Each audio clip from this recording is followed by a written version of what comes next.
नारायण नारायण नारायण नारायण। गृहस्थी को चाहिए कि महीने 2 महीने 4 महीने 2 दिन का मौन रख ले, शरीर स्वस्थ रहे, ऐसा थोड़ा उपवास कर दे।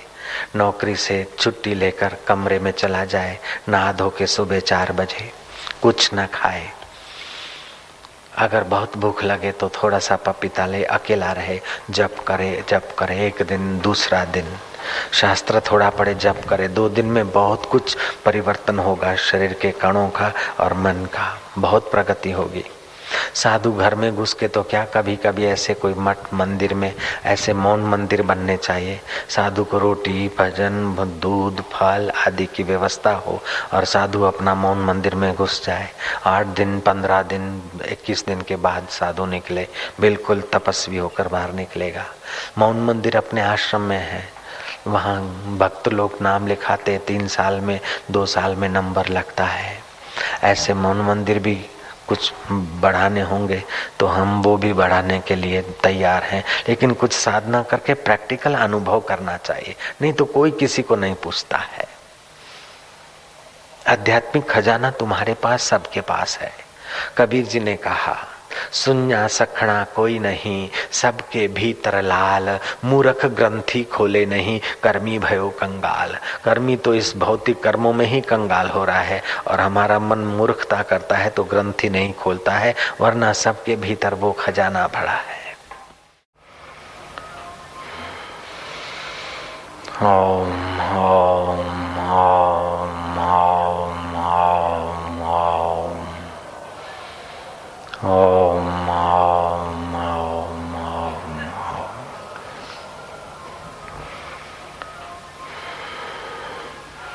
राजविद्या राजगुह्यं, राजविद्या राजगुह्यं, राजविद्या राजगुह्यं,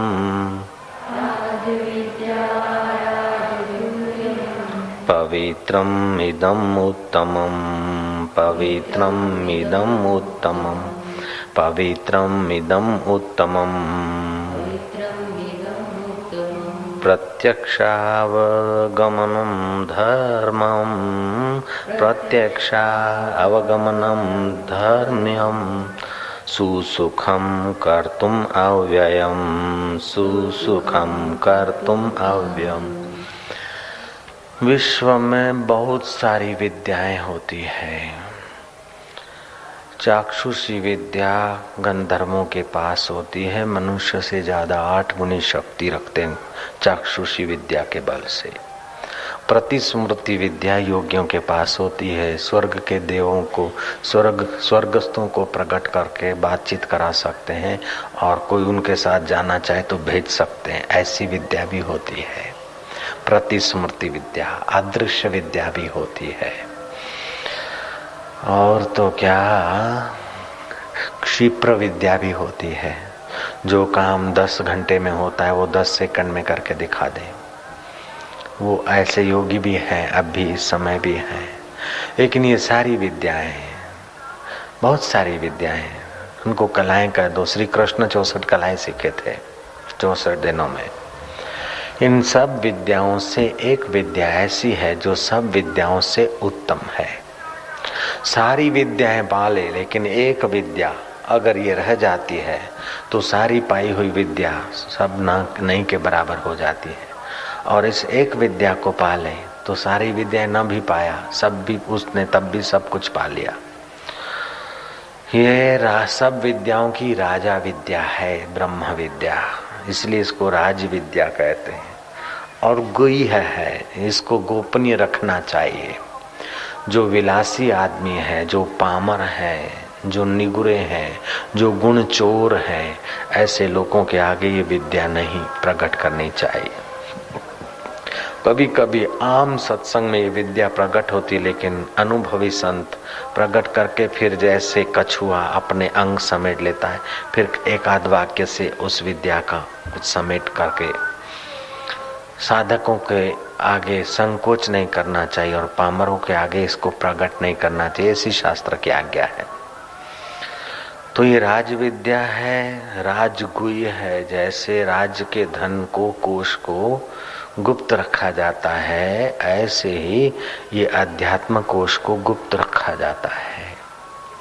पामर निगुरे शिष्य हो लेकिन संयमी नहीं है, तभी भी गुरु का हृदय इस राज्य विद्या को अर्पण करने का संकल्प नहीं करेगा। संयमी है लेकिन शिष्य भाव नहीं है, तभी भी गुरु का संकल्प उस पर बरसेगा नहीं। सुन ले, पुण्य पा ले, कुछ जानकारी प्राप्त कर ले, कुछ ऊंचाई प्राप्त कर ले, ये हो सकता है, लेकिन पूर्ण अनुभव तो सतपात्र शिष्य के वहाँ ही ठहर सकता है, दूसरे के बश की बात नहीं है। बोलते हैं राज विद्या राजगुह्यम पवित्रम इदम उत्तमम। ये विद्या पवित्र से भी पवित्र है। नहीं ज्ञानेन सदृशम पवित्रम ही विद्यते। तुलसीदास ने कहा, तन सुकाय पिंजर कियो, धरे रैन दिन ध्यान, तुलसी मिटे न वासना बिना विचारे ज्ञान। ये आत्मज्ञान की विद्या जो है, ये राज विद्या है, राजगुह्य विद्या है, पवित्र से भी पवित्र है और उत्तमों से भी परम उत्तम है। इस विद्या को पाए बिना इंद्र अपने को कंगाल समझता है। यत प्रेप्सवो, यत पदम प्रेप्सवो दीना शक्रादय सर्वदेवता, अहो तत्र स्थितो योगी हर्षम न उपगच्छति। जिस आत्म पद को पाए बिना इंद्र आदि देव अपने को कंगाल समझते हैं, उस आत्म विद्या को पाकर योगी अहंकार नहीं करता। ये ऐसी अद्भुत विद्या है। किसी भी व्यक्ति को कोई चीज ऊंची मिलती है तो स्थूल अहंकार नहीं तो सूक्ष्म अहंकार होता ही है। लेकिन ये आश्चर्य इस ब्रह्म विद्या का है, जब ये सर्वोपरि विद्या मिलती है तो सर्वोपरि सरलता भी उसका स्वभाव बन जाता है। ये विद्या ऐसी है, उसकी जिसने सेवा की उसका भी बेड़ा पार हो गया। जैसे शुक्र ने भृगु ऋषि की सेवा की।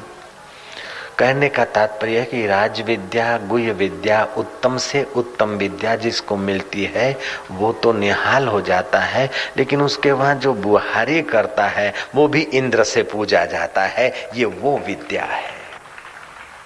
हनुमान जी के पास अष्ट सिद्धियां 9 निधियां थी, लेकिन राम जी के पास ये राज विद्या, गुह्य विद्या, उत्तम से उत्तम विद्या थी। तो राम जी स्वामी है और हनुमान जी सेवक हैं। सेवा करते करते जब अयोध्या के राज सिंहासन पर राम जी को दिव्य मणियों की माला, कीमती मोती मणियों की माला विभीषण ने भेंट की।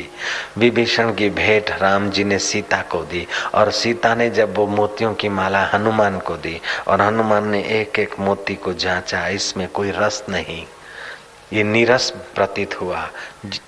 तो फिर हनुमान जी के इस विवेक वैराग्य को राम जी समझ गए और राम जी ने हनुमान जी को बाद में ये उपनिषदों की राज विद्या का, गुह्य विद्या का, उत्तम से उत्तम विद्या का दान दिया। तब हनुमान जी को आत्म साक्षात्कार हुआ है। ये वो चीज है।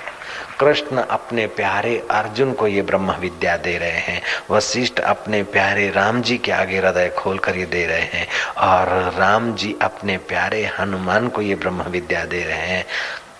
कबीर जी सलूका मलूका को दे रहे हैं। राम कृष्ण ने कई देवी देवताओं के, मोहम्मद के कईयों के दर्शन वर्शन किए, मुलाकात की, लेकिन जब तक राम कृष्ण के जीवन में तोतापुरी गुरु नहीं आए, राज्य विद्या, गुह्य विद्या, उत्तम से उत्तम विद्या देने वाले गुरु नहीं आए, तब तक राम कृष्ण की सारी साधनाएं अधूरी थी। रामकृष्ण कहते हैं कि महाराज जी ठहरो, मैं माता जी से पूछूं मैं आपको गुरु बनाऊं कि नहीं। माता जी से पूछने गए, माता जी ने कहा जरूर, तोतापुरी गुरु से ये ब्रह्म विद्या ले लो, राज विद्या ले लो। तो रामकृष्ण ने उल्टा प्रश्न किया कि माता जी फिर तुम्हारे दर्शन का फल क्या? मैं तुम्हें भोग लगाता हूँ तो चख चख कर भोग लगाता हूँ, अर्थात तुम मेरा जूठा भी खा लेती हो, इतनी मेरी भक्ति आप स्वीकार कर रही हो। मेरे सूंघे हुए फूल अर्पण करता हूँ, सुगंध है तो रखता हूँ, नहीं तो नहीं, और आप मेरे फूल स्वीकार करती हो। जब चाहूँ आपका चिंतन करूँ आप हाजिर हो जाती हो। अभी भी मुझे रामकृष्ण जैसे साधक को अभी भी तोतापुरी गुरु से कुछ पाना है, तो फिर आपके दर्शन का फल क्या है?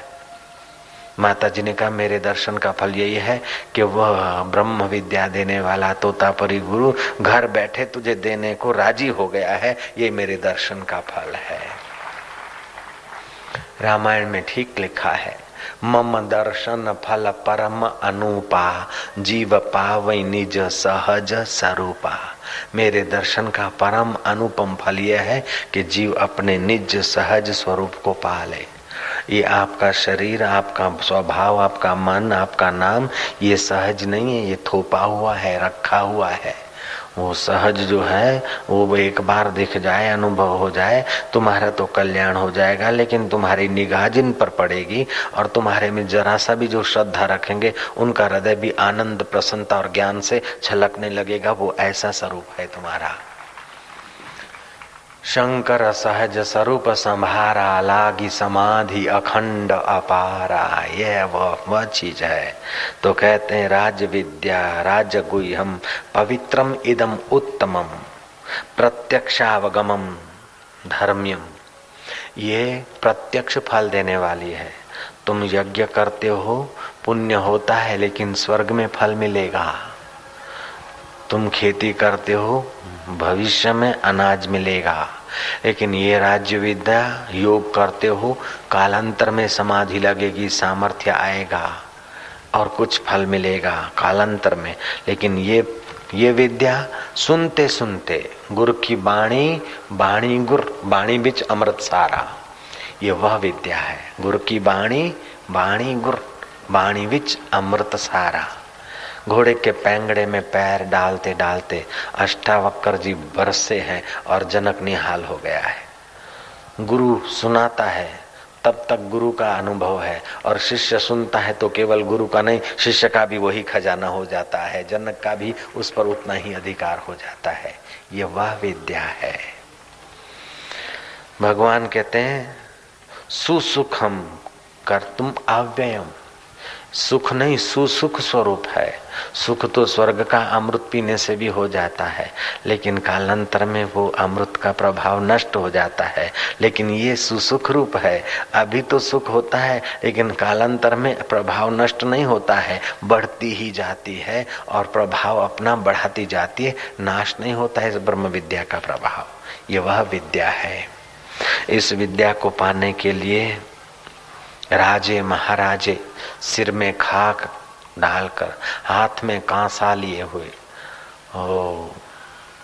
भगीरथ जैसे राजे तीतल गुरु के चरणों में गए, जनक राजा अष्टावक्र के चरणों में गए, और भी कई अश्वपति और सत्यव्रत राजाओं ने इस ब्रह्म विद्या की शरण ली। ये विद्या सर्वोपरि विद्या है और सुख स्वरूप विद्या है।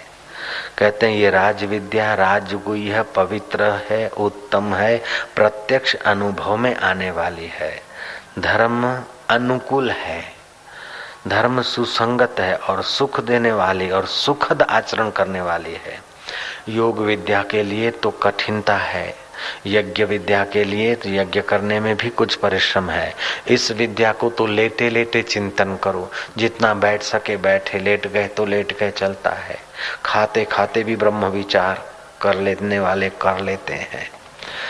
किसी देश में रहो, हे राम जी घर में जो अन्न मिल जाए सात्विक को खा लो, जहाँ नींद आए वहाँ शयन कर लो, जो वस्त्र मिले वो पहन लो, और खाली आत्म विद्या का विचार करो तो ये प्रत्यक्ष सुख रूप है, फल देने वाली है। इस ब्रह्म विद्या के विचार में कोई आग्रह नहीं है कि खड़ेश्वरी होकर बैठो, तपेश्वरी हो जाओ, जपेश्वरी हो जाओ, मौनी हो जाओ, अमौनी हो जाओ, उबाल कर पानी पियो अथवा कच्चा पानी पियो, या पक्का खाओ सीधा या कच्चा खाओ, कोई झंझट नहीं। ये एकादशी का व्रत भी नहीं कि एक चावल का दाना खाने से टूट जाए, ये ऐसा भी नहीं है। घाट वाले बाबा मेरे बहुत निकट के मित्र थे। गुरुदेव का शरीर शांत होने के बाद मेरा उनके साथ बहुत सारा निकट का संबंध हो गया, लगाव हो गया। तो मेरा टिफिन ले आया था मेरा सेवक घाट पर। घाट वाले बाबा ने पूछा कि क्या लाए हो? बोले सब्जी है, रोटी है, कचुम्बर है, दही है। बोले ओ इतना सारा तुम्हारा आसाराम खाता है? ये इतना सारा खाता है। तो मेरा सेवक बोला, नहीं नहीं स्वामी जी, हमारे गुरु जी तो दो सब्जी भी नहीं करवाते हैं, एक सब्जी रोटी, वैरायटी नहीं। हमारे गुरु जी तो बहुत थोड़ा खाते हैं, ऐसा खाते। घाट वाले बोला, अरे सुकड़ता क्यों है, अगर थोड़ा खाते तो क्या है, ज्यादा भी खा लिया तो उनके लिए क्या है, ये राजविद्या है, ये शाहों का मार्ग है, कोई कंगालों का मार्ग थोड़ी है कि फाका फाकी करके जिए तभी ईश्वर मिले। ये तो शहंशाहों का मार्ग है इनका। तो दो सब्जी खा ली तो भी कोई फर्क नहीं पड़ता है, और दो गाली खा ली तो भी कोई फर्क नहीं पड़ता है। ये विद्या सब हजम, लक्कड़ हजम, पत्थर हजम, मान हजम, अपमान हजम, अपना का भाव हजम, पराये का भाव हजम। इस ब्रह्म विद्या के ऊपर तो इतना इस ब्रह्म विद्या का प्रभाव है कि जगत की कोई वस्तु, कोई परिस्थिति इसके आगे टिक नहीं सकती। ये सबको अपने गोद में ले लेती है। ये वह विद्या है। जय राम जी की। इस विद्या से वंचित होने के कारण ही जीव बेचारा दुखी है। इस विद्या को पाना सरल है, कठिन नहीं है, पराई नहीं है, भविष्य में फल देने वाली नहीं है, और कठिनता से मिलने वाली भी नहीं है। हसीबो खेलीबो धरीबो ध्यान, अहर्निश कथिबो ब्रह्म ज्ञान, खावे पीवे न करे मन भंगा, कहे नाथ में तिस के संगा। ये साधु लोग बैठे, इसलिए मैं इस विद्या की थोड़ी झलक बताऊं, इस विद्या का अनुभव करने के लिए। आम आदमी न भी करे, लेकिन साधु लोग करेंगे इसका अनुभव। और कुछ नहीं, जहां भी भजन करते हैं, जैसा भी करते, जिस भगवान को मानते हो, हम सब में राजी हैं। साधु लोग इसका प्रत्यक्ष कर सकते हैं। थोड़े दिन नित्य अभ्यास करें, बैठे लेटे जैसे भी ठीक लगे, नहा के करें, ऐसे ही करें जैसे ठीक लगे। ओम ओम एक ही है, ओम ओम ओम एक ही, ओम ओम ओम एक ही, ओम ओम ओम एक ही है। थोड़ा दिन अभ्यास करो, अभी लगेगा कल्पना, निगुरे आदमी को लगेगा कल्पना, लेकिन जो साधु है वो समझेगा कि ये रहस्य है।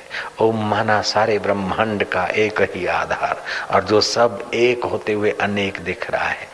जैसे एक ही सूरज है, कहीं फूल खिल रहे हैं उसी सूरज से, तो कहीं पक्षी किल्लोल कर रहे हैं, कहीं हवाओं में ऑक्सीजन बढ़ रहा है, तो कहीं बादल भाग रहे हैं, तो कहीं नक्षत्रों की रिधम अपने तालबद्ध चल रही है, तो कहीं हमारे श्वास की धौंकनी चल रही है, एक सूर्य के होने मात्र से। जय राम जी की।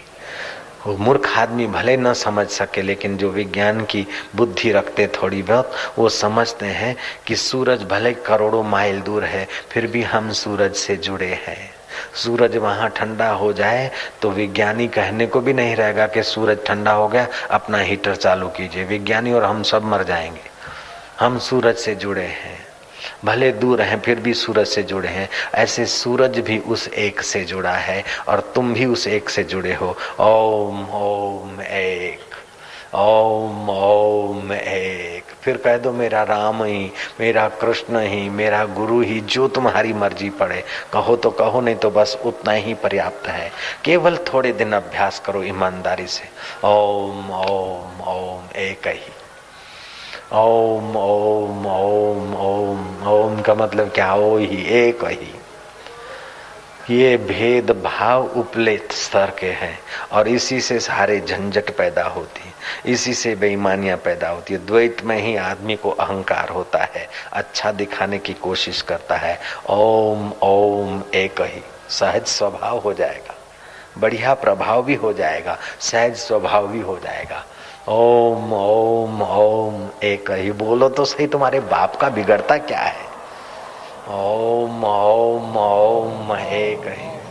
एक ही ईश्वर स्वरूप है। ये ईश्वर की अलग अलग अभिव्यक्तियां हैं, लेकिन फिर भी एक ही परमात्मा है। कहीं बैरागी होकर दिख रहा है वो प्यारा, तो कहीं सन्यासी होकर दिख रहा है वो दुलारा, तो कहीं दशनामी होकर दिख रहा है, तो कहीं साधक होकर दिख रहा है, तो कहीं भगत होकर दिख रहा है, कहीं चंगा होकर दिख रहा है, तो कहीं लुच्चा होकर दिख रहा है। ओम ओम एक ही, ओम ओम एक ही। आज का पाठ इतना ही काफी है। ओम ओम एक ही। एक महात्मा थे, इस राज्य विद्या गुह्य विद्या का प्रसाद पाए हुए रास्ता पसार कर रहे थे, कोई लुफंगा टांगे वाला धक्का मार गया, महात्मा गिर गए, सिर फूट गया। थोड़ी देर के बाद कोई यात्री, हो बाबा जी भीड़ इकट्ठी हो गई। सज्जन आदमी ने सिविल में भर्ती कर दिया। नर्स ने पाटा पुट्टी की, डॉक्टर आया। डॉक्टर भगत आदमी था साधुओं का, बोले बूढ़ा साधु है। डॉक्टर घर से दूध मंगाया, बाबा जी दूध पियो। बाबा के गिरा के भी भागता है, उठाता भी है, गिराता भी है, उठाता भी है, दूध भी पिलाता है, बड़ा सियाना है। बोले बाबा जी गिराने वाला मैं नहीं था, वो टांगे वाला था। बोले तू ही तो टांगा लेके आया था।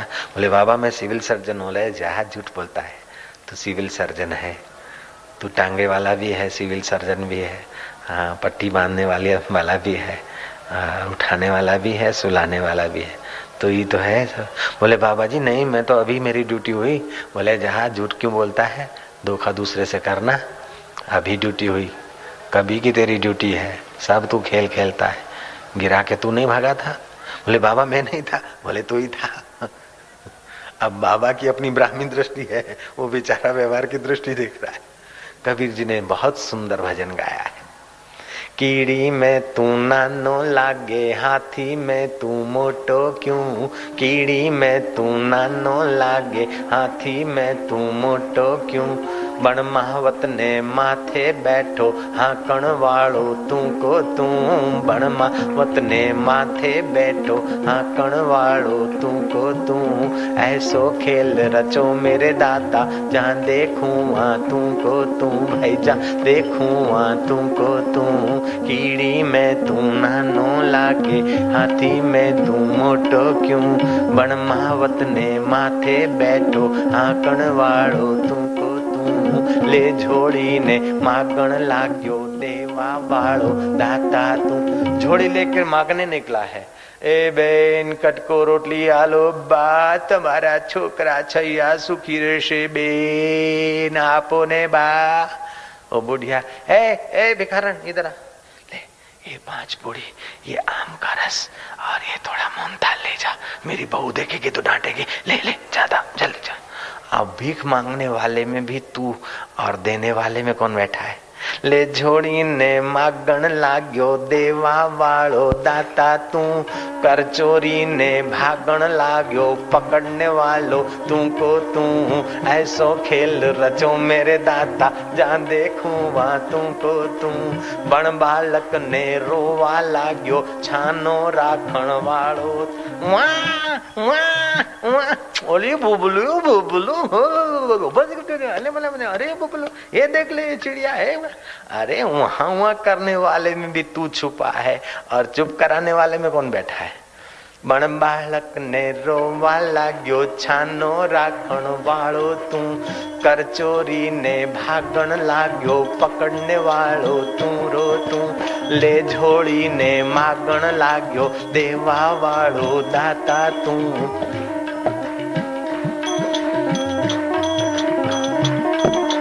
कीड़ी में तू नानो लागे, हाथी में तू मोटो क्यों, बण महावत ने माथे बैठो, हाकण वालो तू रो तू, ऐसो खेल रचो मेरे दाता, जहाँ देखूं वहाँ तू को तू, अंग संग में तू ही विराजे, भूत जंत के भेड़ो तू, जल थल में तू ही विराजे, भूत जंत के भेड़ो तू, कहत कबीरा सुन भाई साधु, गुरु भी बन के बैठो तू, और चेला भी बन के बैठो तू, ऐसो खेल रचो मेरे दाता, जहाँ देखूं वहाँ तू रो तू, कहीं तो तू बैरागी बनो है, कहीं उदासीन तू को तू, ऐसो खेल रचो मेरे दाता, जहाँ देखूं वहाँ तू रो तू, कीड़ी में तू नानो लागे, हाथी में तू मोटो क्यों, बण महावत ने माथे बैठो, हाकण वालो तू रो तू, ऐसो खेल रचो मेरे दाता, जहाँ देखूं वहाँ तू रो थी।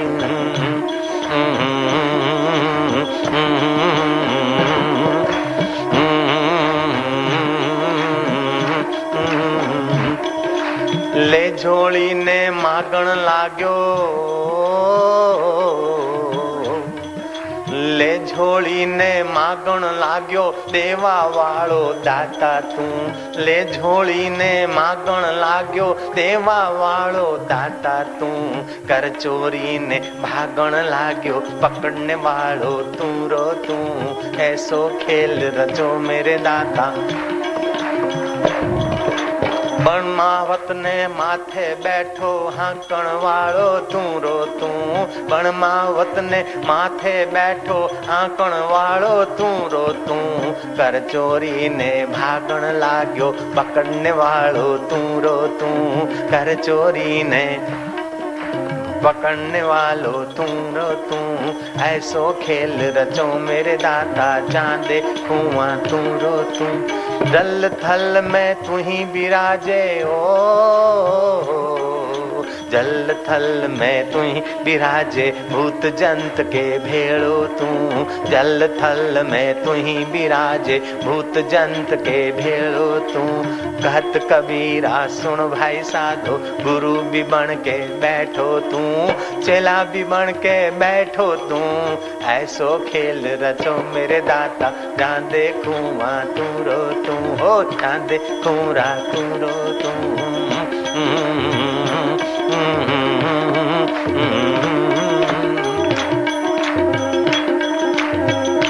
ओम तू ही तू। सारी थकान मिट जाए, सारे खिंचाव मिट जाए, सारे तनाव मिट जाए। सहज सुलभ साधना। राज्य विद्या राज्य गुह्यम, पवित्रम इदम उत्तमम, प्रत्यक्षावगमम धर्मम, सुसुखम कर्तुम अव्ययम। सुसुख स्वरूप है और सब कर सकते हैं।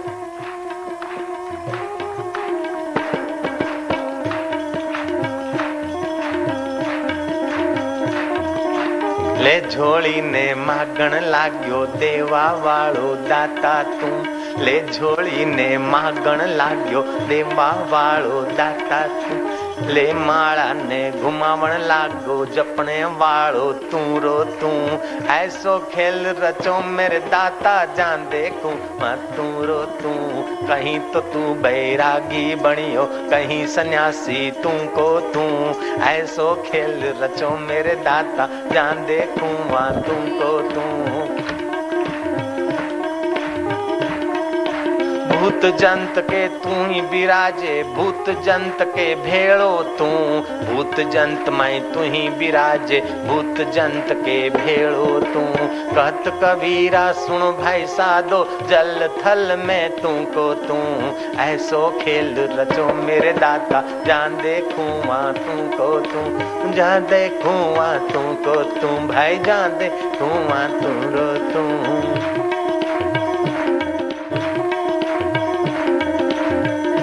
कुटुंब के लोग केवल सुबह 15 मिनट सबके सब इतना ही चिंतन करें, ओम ओम ओम ओम ओम एक ही, ओम ओम ओम एक ही।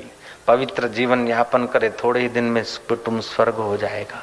झगड़े छू हो जाएंगे, अशांति भाग जाएगी, खिंचाव छू हो जाएगा। कोई भी साधु 1 घंटा प्रतिदिन ऐसा चिंतन करे सुबह सुबह, फिर सारा दिन देखो साधु को कहीं हाथ लंबा नहीं करना पड़े, अपने आप खिलाने वाले उसको खोजेंगे। वो व्यष्टि है, समष्टि से जुड़ गया, जुड़ा हुआ था, केवल स्मृति कर दी। हमने तो ऐसा करके दादागिरी की भगवान से 3 बार उसको डांटा, भगवान को हमको नहीं खाना। छोड़ छाड़ के सब फेंक फांक के नर्मदा में एकदम फक्कड़ होकर बैठे। जिसको गरज होगी आएगा, सृष्टिकर्ता खुद लाएगा। लाना पड़ा उसको, जाएगा कहाँ। मोहब्बत में कशिश है तो वो फिर भले रुक कर बैठे तो कितनी देर बैठे। नारायण नारायण नारायण नारायण। आप जो श्वास लेते हैं ये व्यष्टि श्वास है, लेकिन समष्टि से जुड़ा है। आपके अंतःकरण में चैतन्य है, ये तो आप जरूर मानेंगे, क्योंकि चैतन्य के बिना क्रिया नहीं हो सकती। तो ये चेतन समष्टि व्यष्टि चेतन है और व्यापक समष्टि चेतन है, एक दूसरे से अभिन्न है। जैसे घड़े का आकाश महाकाश से अभिन्न है, सागर का तरंग सागर से अभिन्न है, ऐसे जीवात्मा परमात्मा से अभिन्न है, नाहक भिन्न होकर परेशान हो रहा है। नुक्ते की हेर फेर में खुदा से जुदा हुआ, नुक्ता अगर ऊपर रख दो तो जुदा से खुदा हुआ। लाचार शरीर को, नश्वर देह को और विकारों को मैं और मेरा मानकर ये बेचारा अपने चेतन से विमुख हो गया है। चेतन विमल सहज सुख राशि, गोसाई ने कहा, सो माया वश वयो गोसाई, बंध्यो जीव मरकट की नाई।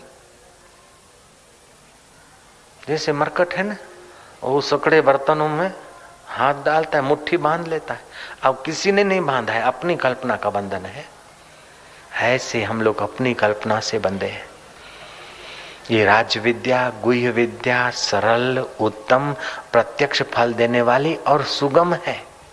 आटली जे मजूरी કરીને दिल्ली में पार्लियामेंट में गए, चीन में गए, रशिया में गए, गुजरात के मंत्री हुए, अभी सागर डेयरी के वो उसके हैं, महसाणा डेयरी के चेयरमैन है, लेकिन ये इस विद्या के आगे तुमने जो पाया 2 कौड़ी का भी नहीं है। समझ रहे मिनिस्टर? ये वो चीज है कि हंसते हंसते तुम्हें वो पद दे दे कि जिस पद के आगे सारे संसार के पद तुच्छ हो जाते। यत् पदम प्रेप्सवो दीना शक्रादय सर्व देवता, अहो तत्र स्थितो योगी हर्षम न उपगच्छति।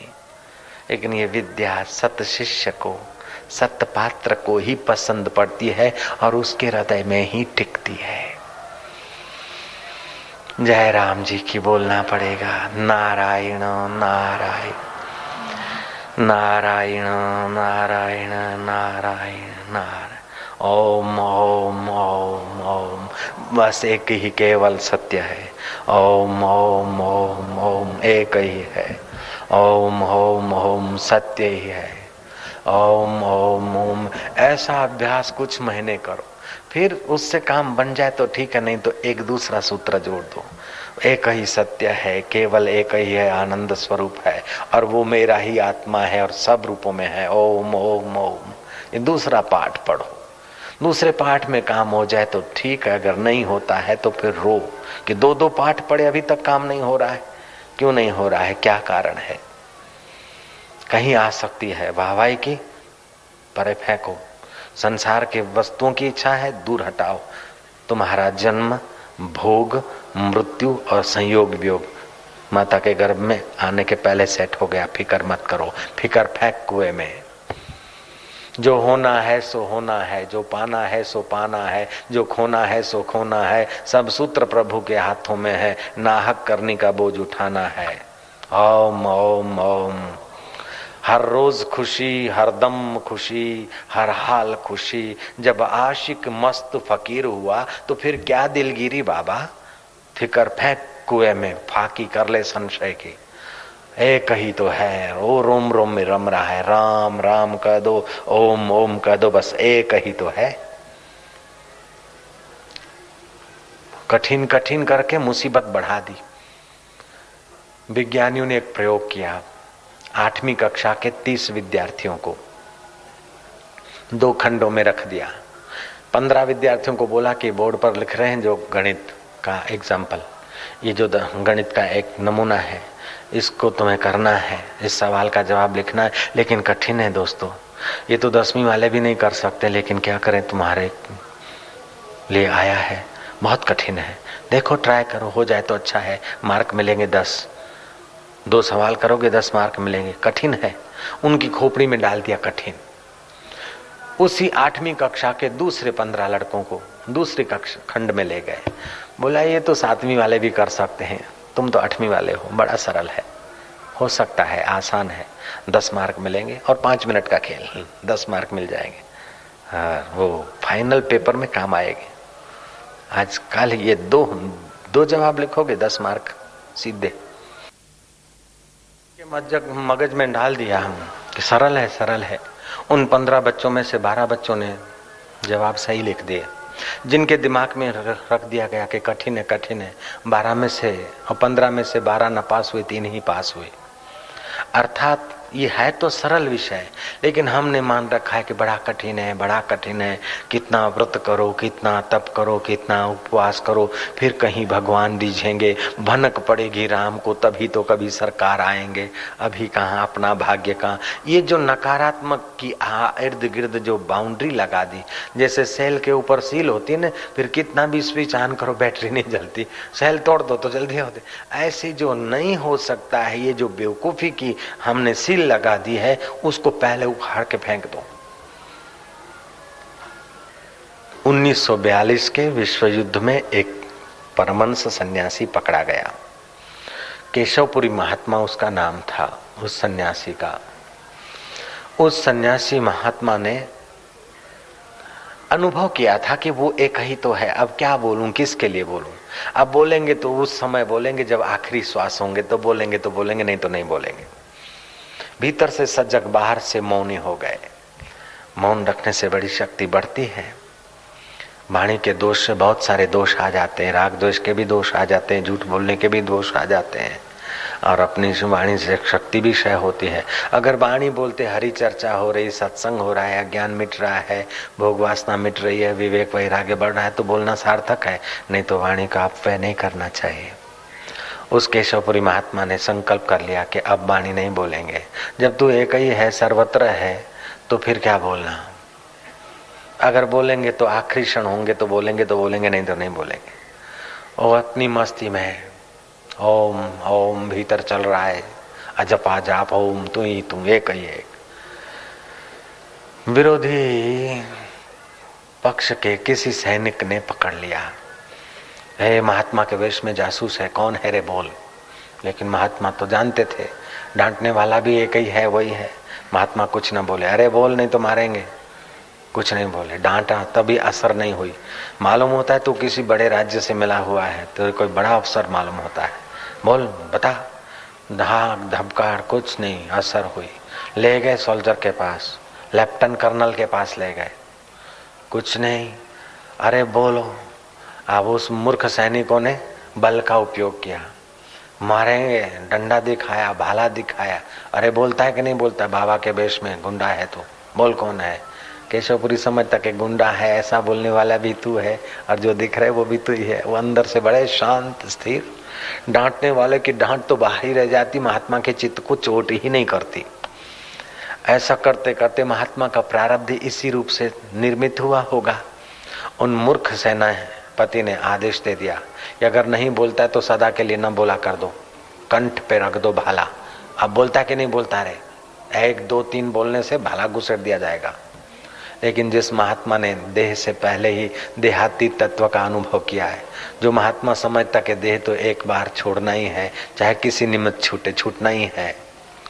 जैसे घास, जैसे भूसी, चावल हाथ में आ गया तो भूसी का क्या परवाह है, ऐसे जिसको अपना सोहम स्वभाव आ गया, उसको देहरूपी भूसी से क्या लेना देना। महात्मा तो ज्यों के त्यों खड़े। उन मूर्ख सेनापति ने आदेश दे दिया, भाला भौंस दो। भाला भौंक दिया गया, रक्त की धार बही, कंठ को मार्मिक स्थान में भाला घुसा। महात्मा बोला कि यार तू भाला बनकर आएगा तभी भी धोखा नहीं दे सकता है, और सैनिक बनकर आएगा तो भी धोखा नहीं दे सकता। मैं तुझे जानता हूं कि तू ही तो है। कैसी निष्ठा रही होगी उन ब्रह्मवेता महापुरुष की, तू ही तो है। बीकानेर में एक संत हो गए, उनका सांप्रदायिक नाम क्या था लोग भूल गए। वो बस यार की मौज, तू ही है यार, यार की मौज, यार की मौज। ऐसी मस्ती में रहते, खाओगे महाराज, यार की मौज, खा ले। पानी पियोगे, यार की मौज। तो उनका नाम ही पड़ गया यार की मौज। फक्कड़ साधु थे बड़े। बस दिन रात उनका प्रारंभिक साधना काल का अभ्यास यही था, ओम ओम ओम, एक ही तो है। बस गुरु के एक वचन को पकड़ लिया, कर ली साधना, भ्रांति मिटी, बस। और क्या है, कोई मजदूरी थोड़ी करनी है। ये तो मन वैरायटियां चाहता है, उसलिए थोड़ी देर ये करो, थोड़ी देर वो करो, थोड़ी देर ये करो, वो करो। नहीं तो कुछ झंझटबाजी की जरूरत नहीं है। सीधा अगर बात समझ में आ जाए तो कुछ करने की जरूरत नहीं रहती। जयराम जी तो बोलना पड़ेगा, नारायणो नारायणो नारायण। वो यार की मौज। एक दिन दोपहर का समय था, चलते चलते लोगों ने कहा बाबा कुछ तो ख्याल करो, पैर नंगे हैं, लोग क्या बोलेंगे, इतने बड़े संत भले हैं। तुर्क दुनिया, दुनिया क्या बोलेगी, फेंक दिया, दुनिया सब बोलने वाली स्वप्न है। ओम बोले भगवान क्या बोलेगा, देवता लोग क्या बोलेंगे कि साधु ऐसा। तुर्कुकबा स्वर्ग की पूज्य परवाह नहीं। बोले भगवान क्या कर, बोले तुर्क मौला, भगवान क्या बोलेंगे ये फिक्र नहीं। जब एक ही है तो क्या कौन किसको बोलेगा। ऐसी मस्ती महात्मा की महाराज। तुर्क दुनिया, तुर्कुकबा, तुर्क मौला। बोले तो आप भगवान की भी परवाह नहीं करते। बोले परवाह न करने की भी परवाह नहीं करते। तुर्क तुर्क क्या नाम है, यार की मौज। क्या खाओगे, यार की मौज। कहाँ जा रहे हो, यार की मौज। अपने आप को बस इस यार के हवाले पूरा का पूरा कर दिया था। निर्वासनिक हो गए, अविद्या मिट गई। एक बार जाते जाते बीकानेर नरेश के महल में, दरवाजा थोड़ा बाहर का गेट खुला होगा और स्विमिंग पूल था। महाराज जंप, धड़ाक धूम, तैरना जानते थे। महात्मा लगे तैरने, सिपाही भाग क्या है बाबा का बच्चा है, कैसे महल में घुस गया। बोले यार की मौज। कहाँ से आया, बोले यार की मौज। ये क्या कर रहा है, बोले यार की मौज। वो तो आग बबूले हुए जा रहे हैं, लेकिन यहाँ कोई असर नहीं। जिस एकम एवं अद्वितीय एकम अनुपश्यति कद द्वेष क राग क मोह एकम अनुपश्यति। जो एक को ही देखता है उसके लिए राग कहाँ, द्वेष कहाँ, भय कहाँ, चिंता कहाँ, मृत्यु कहाँ, जन्म कहाँ। वो एकम अनुपश्यति है। क्या यार की मौज, बाहर निकल नहीं तो मरेगा। यार की मौज। अरे असर नहीं होती, डरता नहीं। बोले यार की मौज। वो तो आग बबूला होने लगे। आखिर कुछ का कुछ बोलने लगे। महात्मा तो बड़े मजे से तैरते, निश्चिंत है। जैसे प्रहलाद ने अपने बाप को कहा कि पिताजी तुम बोलते हो कि इतना मैं डांटता हूँ या इतना मार खिलाता हूँ तुझे असर नहीं होती, तो पिताजी कोई बड़ा राजा महल बनाए और मच्छरों की भूं से क्या महल छोड़ के भाग जाएगा क्या। कोई बड़ा राजा महल बनाता है और मच्छर या कीड़ियां आती जाती उस महल में, तो कीड़ियों को देखकर महल छोड़ के भाग जाएगा क्या, अथवा मच्छरों की भूं सुन के भाग जाएगा क्या राजा। बोले नहीं, ऐसे राजाओं के राजा भाव को जो आ गया है मस्ती में, वो फिर तुम्हारी डांट धपेड़ ये वो सुन के थोड़ी भक्ति के राजमार्ग से चला जाएगा। अरे एक लवर लवरी भी भूं सुनकर नहीं छोड़ते, तो जो परब्रह्म परमात्मा का यार की मौज का अनुभव हो गया है वो काहे कोई रास्ता छोड़ेगा, कैसे छोड़ेगा।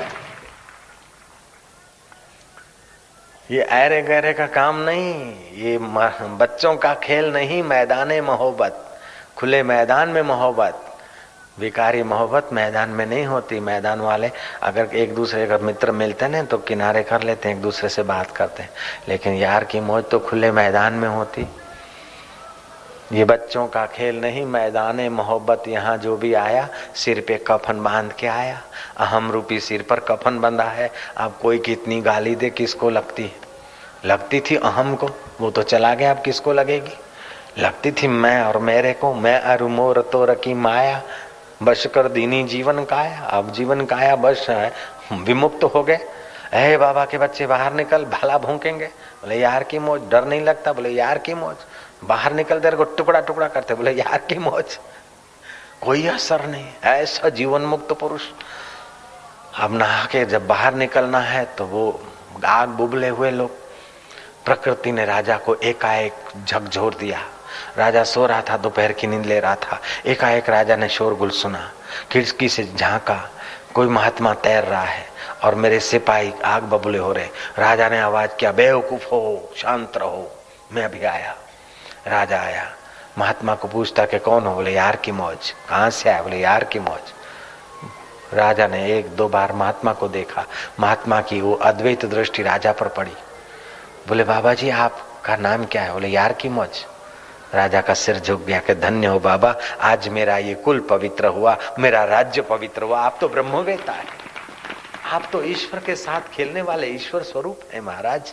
इन मूर्खों को आप माफ करिए। बोले यार की मौज। हम नाराज नहीं हुए तो माफ क्या करें, यार की मौज।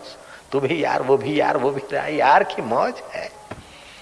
कीड़ी में तू नानो लागे, हाथी में तू मोटो क्यों, बणमावत ने माथे बैठो, आंकण वालो तुमको तू, ऐसो खेल रचो मेरे दाता, जान देखूं वा तुमको तू, जान देखूं तुमको तू, ले झोली ने मागण लाग्यो, ले झोली ने मागण लाग्यो, देवा वाळो दाता तू, ले झोली ने मागण लाग्यो, देवा वाळो दाता तू, कर चोरी ने भागण लाग्यो, पकड़ने वाळो तू रो तू, ऐसो खेल रचो मेरे दाता, जहाँ देखूं वहाँ तुमको तू, जहाँ देखूं वहाँ तुमको तू, जहाँ देखूं वहाँ तुमको। केवल इतना ही अभ्यास दृढ़ हो जाए, अविद्या का मैल चित्त से हट जाएगा। कबीरा मन निर्मल भयो, जैसे गंगा नीर, पीछे पीछे हरि फिरे, कहत कबीर कबीर कबीर। ऐसा हो जाएगा, महात्मा का महात्मापना चमक उठेगा, साधक का साधना पद चमक उठेगा। क्योंकि विद्या ऐसी राज विद्या, राजगुह्यम पवित्रम इदम उत्तमम, प्रत्यक्षावगमम धर्म्यम सुसुखम कर्तुम अव्ययम। यह राज विद्या, राजगुह्य, पवित्र, उत्तम, प्रत्यक्ष अनुभव में आने वाली और धर्म अनुकूल है। और क्या है कि सुगमता से आचरण करने वाली है और अविनाशी है। प्रतिस्मृति विद्या है, योग विद्या है, और भी कई विद्याएं हैं, लेकिन ये सब विद्याओं की राजा है, इसलिए इसको राज विद्या बोलते हैं। इसको गुह्य कहा, शुद्ध अंतःकरण में ठहरेगी, सत्पात्र सदाचारी शिष्य के हृदय में ठहरेगी। मूर्ख आदमी को तो ये सुनने को भी नहीं मिलेगी, अति पापी को सुनने को नहीं मिलेगी, और सुनेगा तो विश्वास नहीं करेगा। भय दूसरे से होता है, जब एक ही हो गया तो भय कहाँ रहेगा। वासना दूसरे को देखकर होती है, एक ही दिखा तो वासना कहाँ रहेगी। क्रोध दूसरे पर आता है। वो बुद्धू हलवाई बैठा था ना, पस्तियां गिरी, देखता है कि ग्रामर में 5, गणित में 3, भूगोल में 4, समाज शास्त्र में 3। आए बेटे का गला पकड़ा, आए छोरा क्या पढ़ता है। 2 बजे की छुट्टी में वो बच्चा घर आया, क्या पढ़ता है, 5 मार्क, 3 मार्क, 7 मार्क। बोले पापा ये मेरा पेपर नहीं, ये तो आपके मासिक सप्लीमेंट्री पुरानी है, नाम तो पढ़ो ना ऊपर, मेरा नहीं। देखा कि ये तो अपना नाम है। चुप हो गया, क्रोध शांत हो गया। कहाँ गया क्रोध, एकदम गायब। क्रोध दूसरे पर होता है, अपने पर क्रोध नहीं होता।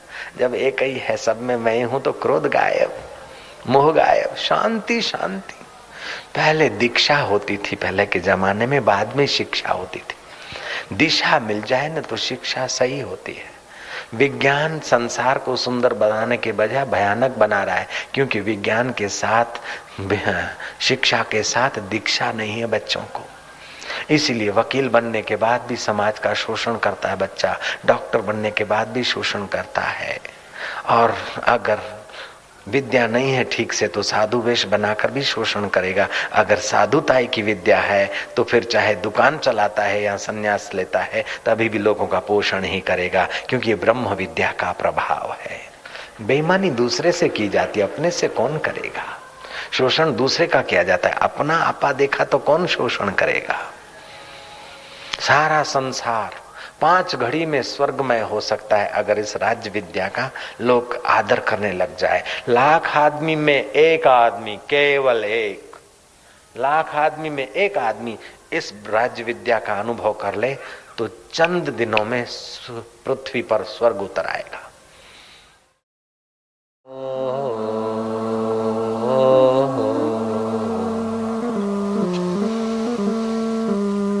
नारद जी, कभी कभी मैं वैकुंठ में नहीं होता हूँ, योगियों का हृदय लांग जाता हूँ, लेकिन जहाँ मेरे भक्त संत हरिनाम कीर्तन करते हैं वहाँ उनके हृदय गुफा में तो मैं अवश्य आनंद और शांति के रूप से प्रकट होता हूँ। ज्योत निरंजन ओमकार अरंकार जप के कोई विरले भंवर गुफा में जाते हैं, लेकिन हृदय गुफा का जब तक प्रसाद नहीं मिला तो भंवर गुफा में जाने पर भी पूर्ण आनंद का अनुभव नहीं कर पाते।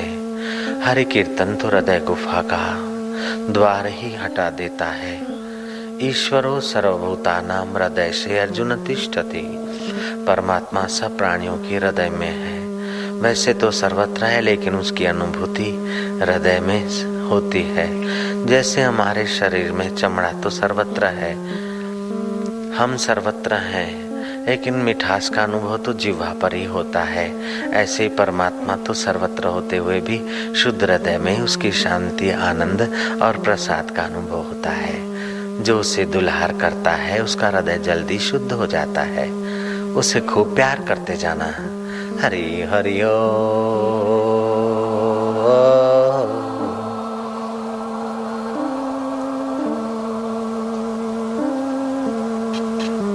मधुर मधुर पावन पावन आत्मानंद को, परमेश्वर को, अपने इष्ट देव को, अपने चैतन्य स्वभाव राम को स्नेह करते जाना है। हरि हरि हो।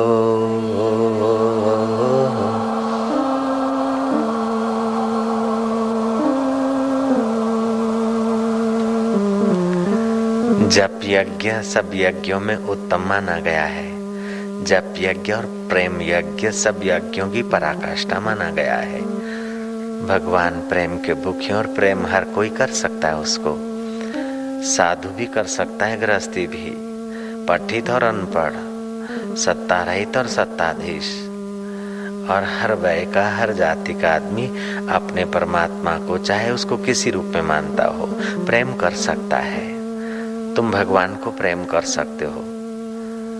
भगवान प्रेम के भूखे हैं। प्रेम यज्ञ और जप यज्ञ ये सब यज्ञों से परम यज्ञ है, श्रेष्ठ यज्ञ है। उसे दुलार करते जाओ ना, कंजूसी ना करो ना। हरि हरि ओम।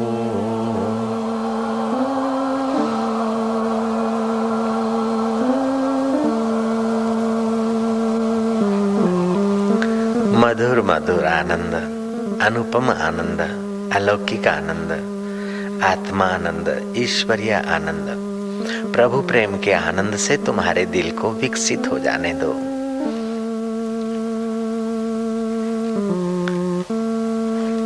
भरते जाओ तुम्हारे हृदय को हृदयेश्वर के प्यार से, दुल्हार से, धन्यवाद से, शांति से, आनंद से तुम्हारे दिल को भर जाने दो ना। कागज लिखी खूब तुमने सुनी सुनाई, लेकिन अब आंखों देखी। कबीर जी कहते हैं कि पंडित तुम लोग कागज लिखी बोलते हो, मैं आंखों देखी बोलता हूँ। तुम्हारा पानी हौद का पानी, मेरा पानी कुएं का है। ऐसे आप भी अपने कुएं का अमृत प्रगटाइएगा। बाहर की चीजें तो बहुत देखी, जिससे देखा जाता है उसी में गोता मारिए ना। हरि हरि ओ।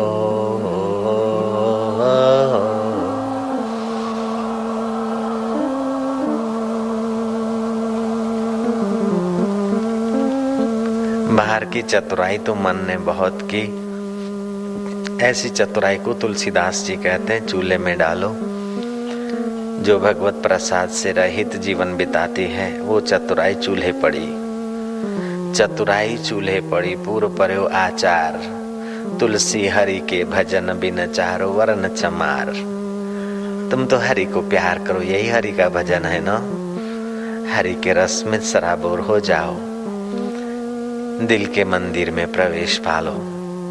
हरि हरि ओ।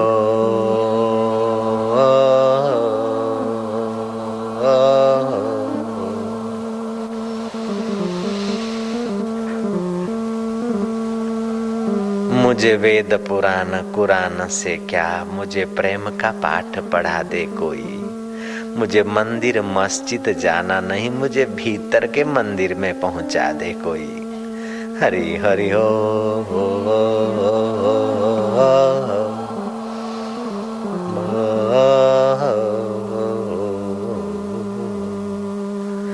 तुम उसे प्यार करो ना, कंजूसी क्यों करते हो बाबा।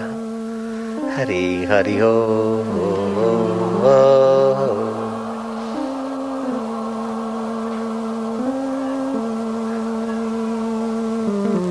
वह परमात्मा आनंद स्वरूप है, सुख स्वरूप है, प्रेम स्वरूप है और प्राणी मात्र का अपना आपा है, हर दिल का दिलावर है। हरि हरि ओ,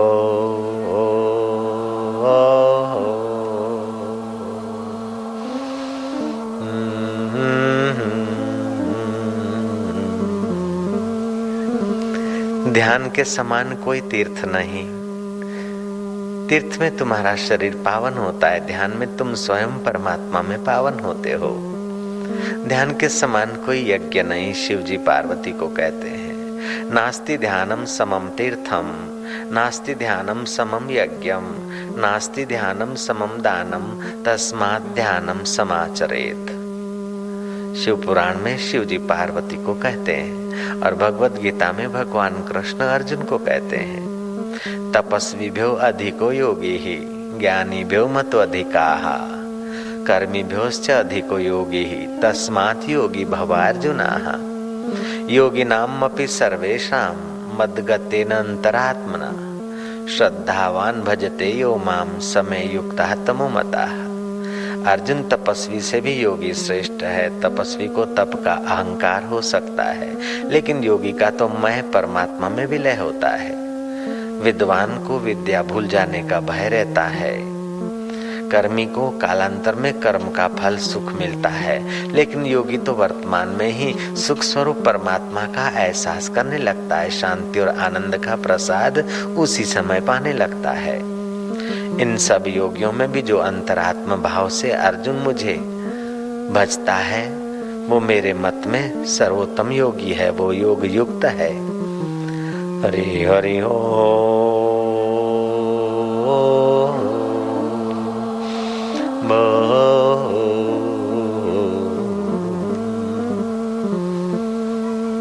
खूब आनंद एक ही तो है ना।